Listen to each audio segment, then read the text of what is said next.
जय हिंद साथियों, स्वागत है आप सबका फिर से एक नई इंटरेस्टिंग वीडियो में। हमारी जो सीरीज चल रही है स्कूल व्याख्याता की विज्ञप्ति से लेकर ज्वाइनिंग तक की, उस यात्रा में हम आज पहुंच चुके हैं जब मेरा 2 गुने का रिजल्ट आया। जब स्कूल व्याख्याता के जो 2 गुने का जो रिजल्ट आया था उस समय कितनी कट ऑफ गई, क्या क्या किस प्रकार मैंने डिसीजन लिया कि मेरा फाइनल सिलेक्शन होगा या नहीं होगा, और 2 गुने रिजल्ट के बाद क्या प्रोसेस होती है उसके बारे में सारी बातें इस वीडियो में हम करने वाले हैं। देखो, जो भी साथी नए हो सबसे पहले तो वीडियो को लाइक करें, अपनी प्रतिक्रिया जरूर दें, आपको वीडियो कैसा लग रहा है, ये सीरीज कैसी लग रही है, या फिर आप और क्या पूछना चाहते हैं, आपके मन में क्या डाउट है तो कमेंट जरूर करें। और जो भी नए हो चैनल को सब्सक्राइब कर लें। तो चलिए शुरुआत करते हैं आज की वीडियो की। देखो, जिस दिन मेरा रिजल्ट आया 2 गुने का, उस दिन क्या था कि मैं मेरे गाँव नहीं था, मेरे दोस्त के गाँव गया हुआ था। तो उनके रामायण का पाठ था। आपके भी जैसे कोई कार्यक्रम करवाते हैं शुभारंभ, जैसे कोई मकान का गृह प्रवेश है तो रामायण पाठ करवाते ही हैं। तो मैं मेरे दोस्त के गांव गया, तो मेरे गांव से लगभग 30-35 किलोमीटर दूर था वो उसका गांव, तो वहाँ था मैं। अब लगभग बातें चली रही थी, क्योंकि जब आप स्कूल में कहते जैसे मान लो आप एग्जाम दे के बाहर निकलते तो उसके बाद सभी के मन में ये होता है कि किस दिन कब जाके रिजल्ट आए, 2 गुने का रिजल्ट आए या फाइनल रिजल्ट आए, फिर हमारा सिलेक्शन हो। उस दिन का सभी को बेहद इंतजार रहता है। और हमारा 15 अक्टूबर 2022 को एग्जाम हुआ, उसके बाद अक्टूबर निकल गया, है ना, नवंबर निकला, दिसंबर निकला, जनवरी, फरवरी, मार्च, अप्रैल निकल गया, मई निकल गया, जून आ गया। और जून में भी कब, 14 जून को जाके शाम को लगभग 6 बजे जाके हमारा परिणाम घोषित हुआ 2 गुने का आरपीएससी के द्वारा। तब शाम को अब पहले से ये चल रहा था कि रिजल्ट आने वाला, एक दो आज नहीं तो कल, आज नहीं तो कल, इस प्रकार रिजल्ट आने वाला, ये बात चल रही थी। और फाइनली ये हुआ कि 14 जून को शाम को 6 बजे रिजल्ट घोषित हुआ। और उस समय ये था कि जैसे घर वालों को सबको बता रखा था, सभी पूछते थे आपके, जैसे जिस दिन आपका भी आप भी एग्जाम देकर निकलोगे तब आपके भी सारे परिवार के या जो आपके मित्र होंगे वो यही पूछेंगे कि रिजल्ट आया नहीं है। जब जैसे एग्जाम देने के बाद ये होता है ना, मॉल बनने लग जाता है कि हाँ रिजल्ट आने वाला है, तब तो वो सभी पूछते थे। तब सभी से ये बोलते थे कि ठीक है आज शाम तक आएगा या कल आएगा, फिर कल शाम तक आएगा। फिर जैसे ग्रुप, बहुत सारे ग्रुप बने हुए थे, तो अभी उनमें से कई साथी बोलते, जैसे कोई आरपीएससी में जाके पूछ के आता था, कोई कहीं पूछता था, कोई किसी के संपर्क वाले टीचर से पूछता था कि सर रिजल्ट की क्या सूचना है, तो सब बोलते थे कि हाँ देखते हैं आ जाएगा, कल आगे, इस प्रकार माहौल चल रहा था। और उसी बीच शाम को 14 जून शाम को जो हमारा रिजल्ट घोषित हुआ 2 गुने का। जब 2 गुने रिजल्ट आया तो मैं रामायण का पाठ कर रहा था, और जैसे रामायण का पाठ करके उठा, उस समय पाठ कर रहा तभी कहीं ना कहीं मन में यह था कि नहीं आज रिजल्ट आने की पूरी पूरी संभावना, ऐसा मन में लग रहा था, एक सकारात्मकता आ रही थी। और जैसे रामायण पाठ करके उठा तो देखा कि मैंने रिजल्ट घोषित हो चुका था। जैसे ग्रुपों में देखा, पीडीएफ ऑन करते सबसे पहले कट ऑफ बाद में देखा जाता है ना, कट ऑफ नहीं देखी, पहले रोल नंबर देखे, कट ऑफ कितनी गई उससे कोई मतलब नहीं, रोल नंबर देखो, अगर रोल नंबर मिल जाते हैं तो ये संतुष्ट हो जाते कि हाँ चलो ठीक है सिलेक्शन हो गया, 2 गुने में तो सिलेक्शन हुआ। तो जैसे रोल नंबर सर्च किए और देखा तो रोल नंबर तो मिल गया, तो पहला जो एक डर था वो तो वहीं खत्म हो गया, चलो ठीक है 2 गुने में सिलेक्शन हो चुका है, 2 गुने में तो हमारा चयन हो गया। उसके बाद फिर कट ऑफ देखी, कट ऑफ देखने के बाद देखो हमारे हिंदी में क्या हुआ था कि इस बार 8 से 10 प्रश्न डिलीट हुए थे, है ना। जब आंसर की आई थी, पहले आंसर की आई, तो उसमें आप प्रोविजनल जो आंसर की आती है उसमें 8 से 10 प्रश्न हमारे डिलीट हुए थे। तो क्या हुआ कि उसका जो अंक भार था वो बढ़ गया था, और दूसरे प्रश्नों में मतलब जैसे एक प्रश्न 2 नंबर का था तो फिर वो जैसे 2.5 नंबर के आसपास से प्रश्न हो गया था हर प्रश्न, क्योंकि जैसे मान लो 150 प्रश्न थे, अब 10 प्रश्न अगर डिलीट कर दिए जाते तो 140 प्रश्न रह गए आपके, और 140 प्रश्न कितने अंकों के हो गए थे, 300 अंकों के। तो जो आपके सही हो रहे उनकी जो सही हो रहे हैं उनकी फिर उनको काउंट करेंगे 2 पॉइंट से, मान लो 30 से 2.35 इस प्रकार, क्योंकि उनका अंक भार बढ़ जाता है। ये प्रोसेस, ये चीज़ें फिर बाद में डिस्कस करेंगे। जो मेरा साहित्य से क्लासेस यूट्यूब चैनल है उस पर बताऊंगा सारी डिटेल कि क्या किस प्रकार अगर प्रश्न डिलीट होते हैं तो क्या प्रोसेस होती है क्या नहीं होती है। तो इस हिसाब से अब ये तो आपके पास जो है वो मार्कशीट तो थी नहीं कि आपको कंफर्म हो कि मेरे इतने नंबर बन रहे हैं। जब जैसे आपने वीडियो उसमें देखा पीडीएफ पे रोल नंबर, तो ये तो हो गया, ये तो तय हो गया कि आपका 2 गुने में चयन हो गया। अब ये था कि उस कट ऑफ को जब देखा तो कट ऑफ के हिसाब से जो अंक बन रहे थे, जैसे मान लो मैंने पूर्वानुमान लगा रखा था और जो कोचिंगों से देखा था उस हिसाब से मेरे 320 का स्कोर हो रहा था। अब उसमें जो कट ऑफ गई थी हमारी डब्ल्यूएस की वो इतनी नहीं गई थी, उसमें तो आराम से सिलेक्शन हो गया। लेकिन फिर भी ये डाउट था कि ऐसा नहीं हो कि मान लो अब देखो जब किसी को कन्फर्म कुछ पता नहीं होता है, और जब तक उस रोल नंबर की जो उस पीडीएफ रिजल्ट की पीडीएफ में आपके रोल नंबर नहीं दिखते हैं तब तक खुद किसी चीज़ पर विश्वास करना भी बहुत मुश्किल होता है। तब ये था कि चलो यहाँ तो हो गया, लेकिन अब फाइनल होगा नहीं होगा इसका कोई कंफर्म नहीं कह सकते थे, क्योंकि प्रश्नों का डिलीट होने की बहुत बड़ी अफवाह चल रही थी, और कंफर्म भी था और हुए भी थे। फाइनल जब आंसर किए थे बहुत सारे प्रश्न डिलीट हुए थे, उसकी वजह से कई सारे अच्छे स्कोर वाले अभ्यर्थी बाहर हो गए थे। और क्योंकि हम पहले से मान के चल रहे थे कि इनका अच्छा स्कोर बन रहा है, लेकिन फिर बाद में क्या हुआ, जैसे मेरे एक साथी हैं उन्होंने उनका एसटी कहते हैं, उन्होंने 290 नंबर काउंट कर रखे थे कि मेरे 290 नंबर हो रहे हैं। और जब 2 गुने का रिजल्ट आया तो 2 गुने में सिलेक्शन उनका हो गया, लेकिन फाइनल उनका सिलेक्शन नहीं हो पाया क्योंकि उनके 290 नंबर थे नहीं, कम स्कोर हो रहा था उनका। तो इस प्रकार ये हमने उस दिन सिलेक्शन तो हो गया, लेकिन एक डर सा था क्योंकि जिस दिन जैसे मान लो अभी आप हो, आपका जिस दिन 2 घंटे में सिलेक्शन हो जाएगा ना, तो फिर उसके बाद मतलब ये यात्रा है, जब आप एक सीढ़ी चढ़ लेते हो तो फिर दूसरी सीढ़ी की चिंता होने लग जाती है, जब दूसरी सीढ़ी चढ़ लेते हो तो फिर तीसरी सीढ़ी की चिंता होने लग जाती है। तो जिस दिन 2 घंटे का रिजल्ट आया, एक सुकून तो ये मिला कि चलो सिलेक्शन हो गया। आप पहले प्रयास में स्कूल व्याख्या था कि 2 घंटे में सिलेक्शन ले रहे हो। एक एक मतलब मैंने तो हर चीज़ को ऐसे महसूस किया और हर चीज़ को इस प्रकार आनंद लिया है मैंने, है ना। ये होता है ना, कई कई ये सोचते हैं कि यार फाइनल सिलेक्शन हो तभी उस यात्रा का आनंद लेंगे। मैंने तो देखो हर क्षण का आनंद लिया है, क्योंकि मेरे लिए सारी चीज़ें नई थी। और जैसे अभी आप पहले प्रयास में अगर तैयारी करो तो आपके लिए भी सारी चीज़ें नहीं होगी।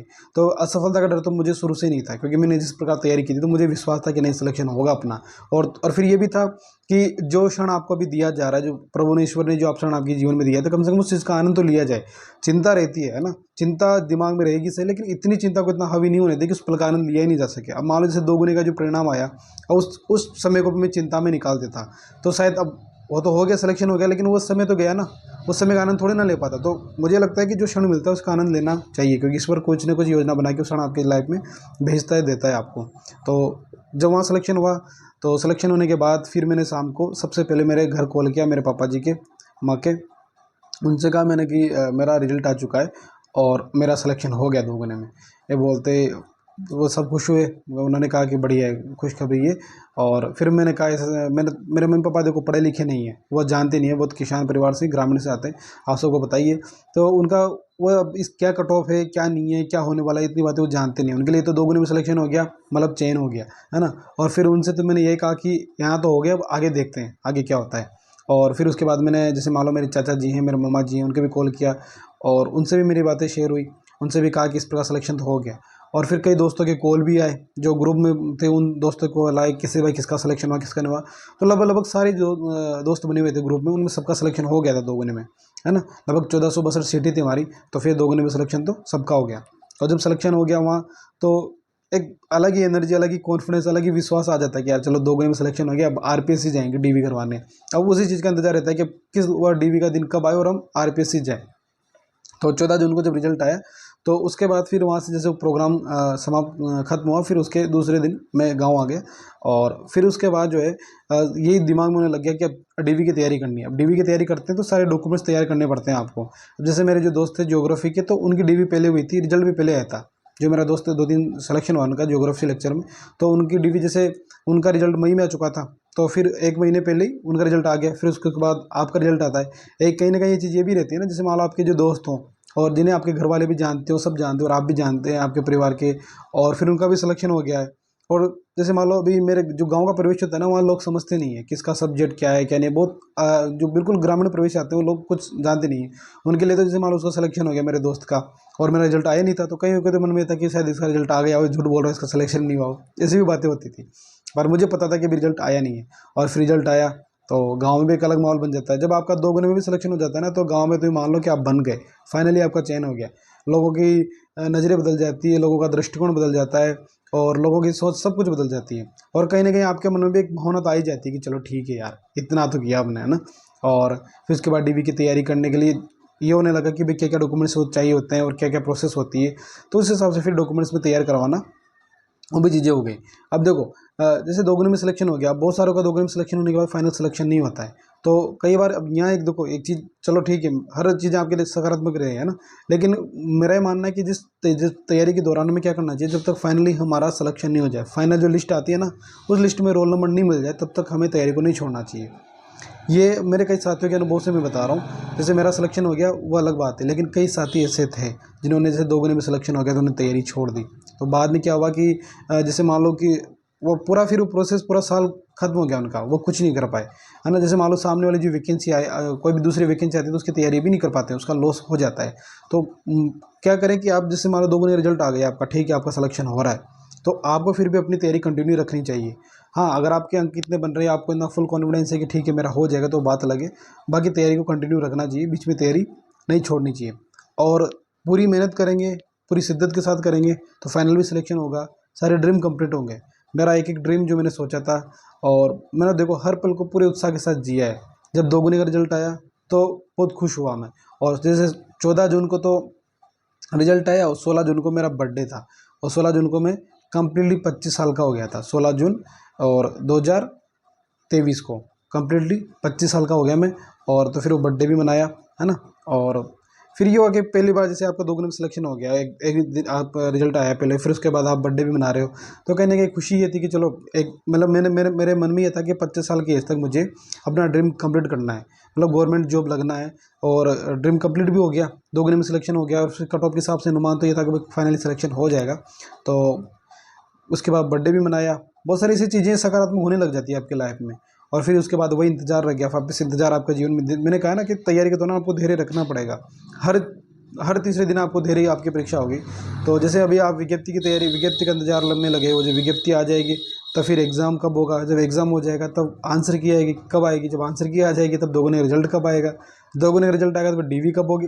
ये प्रोसेस चलती रहेगी। वैसे हमारे साथ हुआ, 2 गुने रिजल्ट आ गया, फिर यही कि अब डीवी की डेट कब आए, डीवी की प्रोसेस कब होगी, और जल्दी से हम अपने डॉक्यूमेंट्स जो है वेरिफिकेशन करवाने जाएं। अब जैसे बहुत सारे को ऐसे कमेंट आए थे कि सर जब आपका 2 गुने में सिलेक्शन हो जाता है, स्कूल व्याख्याता हो, वरिष्ठ अध्यापक हो, जब इनका 2 गुने में सिलेक्शन होगा तो इनके डॉक्यूमेंट वेरिफिकेशन जो है आरपीएससी अजमेर में होते हैं, ठीक है। बीकानेर में नहीं होता। बीकानेर में तो आपका फाइनली सिलेक्शन होने के बाद स्कूल अलॉट होते हैं, वो अलग काउंसलिंग होती है। तो 2 गुने का रिजल्ट आएगा आपका, तब आपको अजमेर बुलाया जाएगा आरपीएससी में, घोघरा घाटी में जो उनकी बिल्डिंग है आरपीएससी की, वहाँ जाए आपको बुलाया जाएगा। और वहीं आपकी जो है डॉक्यूमेंट चेक किए जाएंगे सारे, कि आपके कहीं नाम में कहीं किसी प्रकार की और कोई त्रुटि तो नहीं है, हर चीज़ वहाँ चेक होगी। उसके बाद ही फिर आपको जो है फिर फाइनल सिलेक्शन होता है। जैसे मान लो फाइनल आंसर किया है, वो कट ऑफ बनाएंगे, फाइनल आंसर की में फाइनल आंसर की भी आएगी, कट ऑफ भी आएगी। उसके बाद जैसे सिलेक्शन हो गया आपका फाइनल रिजल्ट में, उसके बाद फिर आपको बीकानेर बुलाया जाएगा स्कूल व्याख्याता, स्कूल व्याख्याताओं को, ताकि वहाँ आप जो है आपको स्कूल अलॉट होगी, वहाँ से किस प्रकार आपको स्कूल मिलती है, वो प्रोसेस फिर बाद में होती है। तो इसलिए हर यात्रा का मजा लिया, और फिर फाइनल सिलेक्शन के लिए उसके बाद वही डीवी की तैयारी करने लग गए। तो इस वीडियो में हमने देखा कि किस प्रकार जो मेरी रिजल्ट का क्या रहा और किस प्रकार प्रोसेस रही। मन में देखो चिंता भी रहती है, भय भी रहता है, तनाव भी रहता है, और एक आनंद की विषय वस्तु भी है कि आनंद भी रहता है कि यार चलो सिलेक्शन हो गया। और मेरा तो ये मानना है कि आप मेहनत करोगे ना, तो कोई भी चीज़ ऐसी नहीं जो आपको नहीं मिलेगी, हर चीज़ आपको मिलेगी इस संसार में। वो कहता है ना कि मनुष्य अपने भाग्य में लिखा हुआ कुछ नहीं लाया है, जो भी पाया मनुष्य ने यही मानुष ने यही पाया है। तो आप जितनी मेहनत करोगे सब कुछ प्राप्त कर सकते हो, है ना। कोई भी ऐसी चीज़ नहीं जिसे प्राप्त नहीं कर सकते। तो लगे रहें, मेहनत करते रहें सकारात्मकता के साथ। और ये वीडियो कैसा लगा आपको, क्या ऐसी बात थी जो आप पूछना चाहते हो, कमेंट जरूर करें। नए हो चैनल को सब्सक्राइब कर लें, और अगले वीडियो में बात करेंगे। वैसे मैं आपको पूरा वीडियो बता चुका हूँ कि मैं बीकानेर आरपीएससी में जब डीवी करवाने गया था, तो किस प्रकार मैंने डीवी करवाई, क्या क्या डॉक्यूमेंट्स, बेसिक बात कर चुका था। लेकिन अब अगले वीडियो में बात करेंगे कि यार जब मैं अजमेर गया था डीवी करवाने, तो 2 गुने के टाइम क्या क्या डॉक्यूमेंट्स चाहिए होते हैं, और किस प्रकार उन डॉक्यूमेंट्स को तैयार करना होता है, जो बेसिक बात होती है। फिर डॉक्यूमेंट्स चेक करवाने के बाद क्या प्रोसेस होता है, इसके बारे में अगले वीडियो में बात करेंगे। वैसे मैं डीवी का काउंसलिंग का और बीकानेर काउंसलिंग का मैं व्लॉग बना चुका हूँ, लेकिन एक बार वापस फिर से बात कर लेंगे, ठीक है। तो मिलते हैं नेक्स्ट वीडियो में, तब तक के लिए जय हिंद, जय भारत।